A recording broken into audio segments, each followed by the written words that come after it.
Firehouse Stories, where we tell behind the scenes stories of the fire department and people that work in the fire department.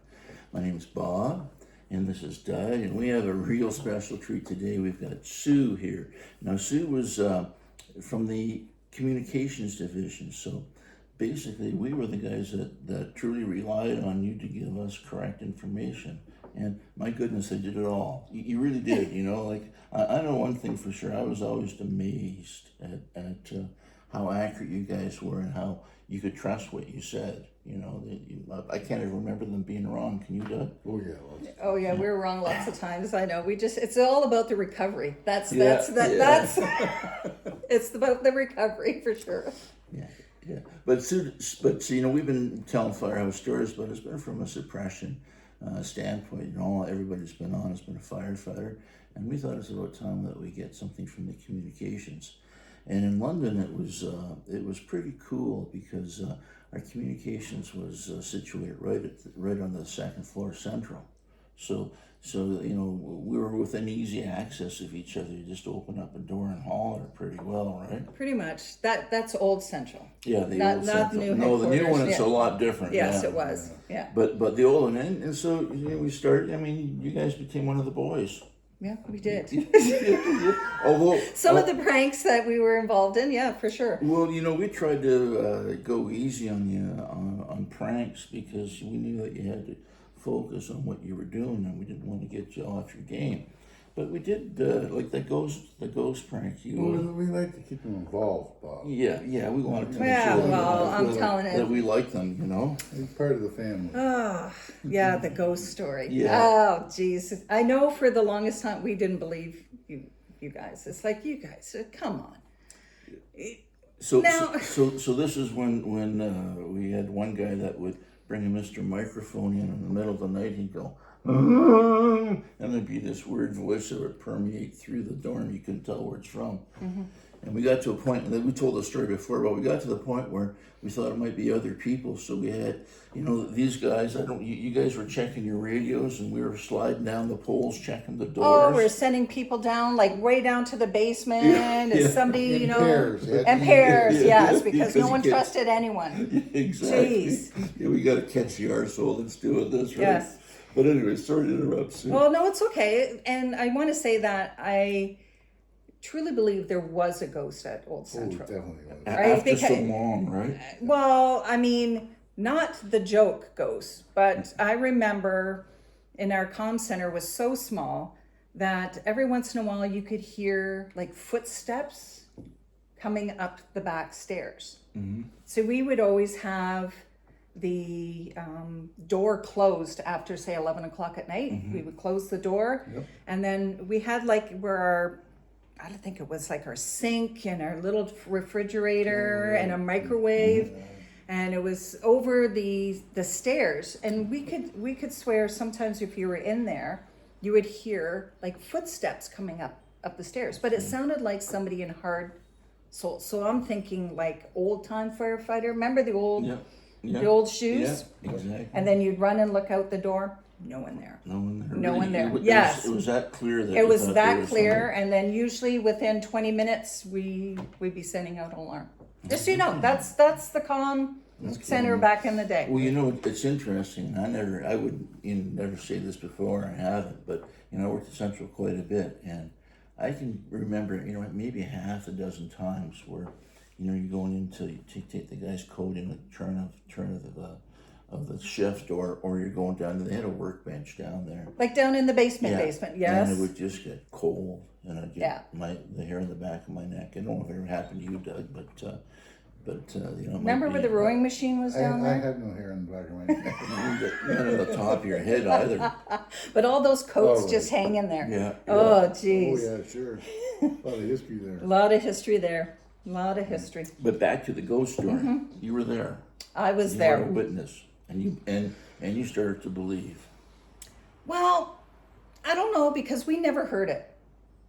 Other than like the sound. And I remember, because the old shifts, it wasn't the 24s, it was like, say you worked the 4 nights. Yeah.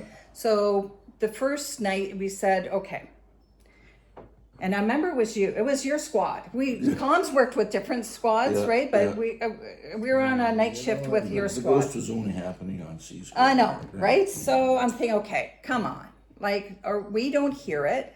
So tonight, we're going to leave the communications door open. That's right, I remember that. Do you remember that now? I do. And remember the cassette players?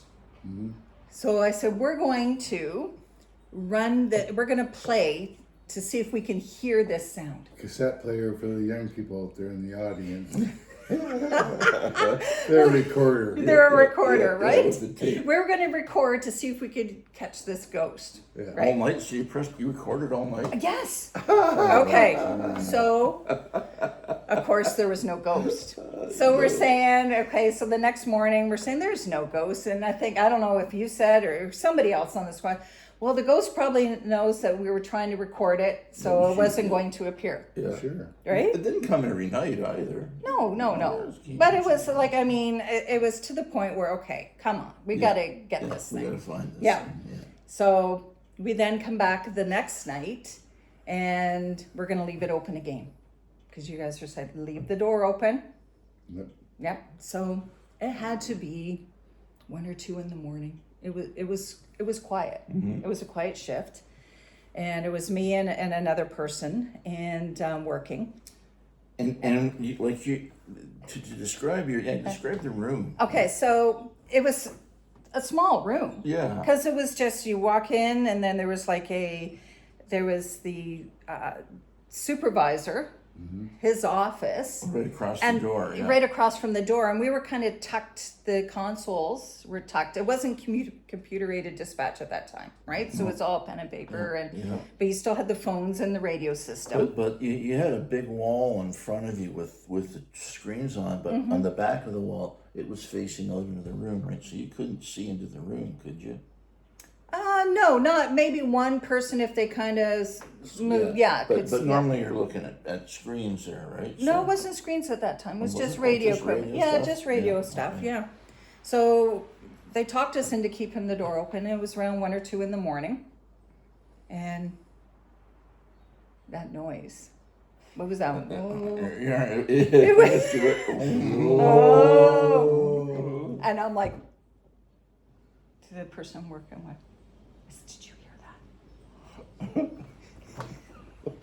It's like, oh, no way. Come on. Did you hear it? Okay, so then nothing. And they're just like, oh, did you hear that? We're like, did you hear that? It's like, no way. I'm like, you go close that door. To the person I'm working with, go close the door. We don't So the ghost goes through the door.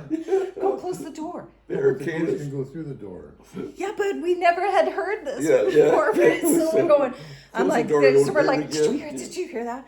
And then it's like, we're quiet, right? So it's like, you know how when you're scared, it's like super, super quiet and you're super, listening to whatever noise. And then it's like, happened again. And I'm like, it's not coming from the hallway. It's in the room. It's somewhere in the room. I said, okay, if these guys are fooling around with us, I went and got a ruler. Oh, did So you? in there was this metal ruler. I said, okay, if they're goofing around, Him. I'm going to hit whoever this is with this metal ruler. That's a scar on the top of my head. So Doug here must have heard me say, whoever's doing this, I'm going to get you with this ruler. Because where were you? Under the desk. Under the desk in the supervisor's room. No way to get out. No way to get out. Why You were did stuck I- under the oh, desk. yeah. It's stuck. And how did you not laugh after hearing us 'Cause I'm like scared of giggling? getting And, hit by the ruler. But the thing about it is, Al and I, who we kept this thing going for like three or 4 months, half a year. At least 3 or 4 months. Half a year, right? And then Doug finds out, and the night he finds out, he gets caught. yeah, you blew Two it. hoops. Two hoops. That's and he it. gets caught. Because you said, oh, we're going to go get the girls. Oh, yeah, Yeah. I involved you guys. I was just trying to be a team player. But Al was pulling this, and the only person other than Al was Bob that knew about it. And Bob and I had gone on canoe trips up in Algonquin together, just the two of us around a bonfire. And I said, "What do you think about that ghost at the Central?" "Oh, I don't know. I've heard it a couple times, Doug." I said, "Me too." I said, "Do you think the other squads are setting us up?" "Oh, no." He said, "I think it's real." I said, "I do too." All the time, this asshole knew damn well that it wasn't. That was my job. So as soon as I found He's out the from best guy Al to that pull it off, was right? him, and I said, who else knew?" I said, "Bob." I said, "He did." He squealed on me. See, I don't even think you were working the night that he was under the desk. Were you? Oh yeah. Probably. Oh, I don't know about that. I don't. Maybe can't not. I'm remember. not sure. I just remember it was Doug. I remember saying, "Doug Shannon, what are you doing?" I had no place to go. I'm thinking, what a stupid place to be. Underneath, stuck under a desk. All you heard was And these mad women are gonna come after me with the metal ruler. well, listen, that was a great story and a great augment to a story that we told before about the Central Ghost, real and imagined. Imagined, yes. Yeah, and well, there's one right there. I'm telling you. I wonder if that ghost is still there. I don't know. We'd have to talk to EMS that work out of there now. Are they still there? Yeah, they're still there. Yeah. Well, Yeah, down in that basement with all that bunker gear. Yeah. But thanks for tuning in. I hope you enjoyed our stories today as much as we enjoyed telling them. Please tune in or press the follow button, and we post every Friday. And if you press the follow button, it'll just come right to your mailbox. You won't have to come looking for us. Thank you very much, and stay safe. See you next week.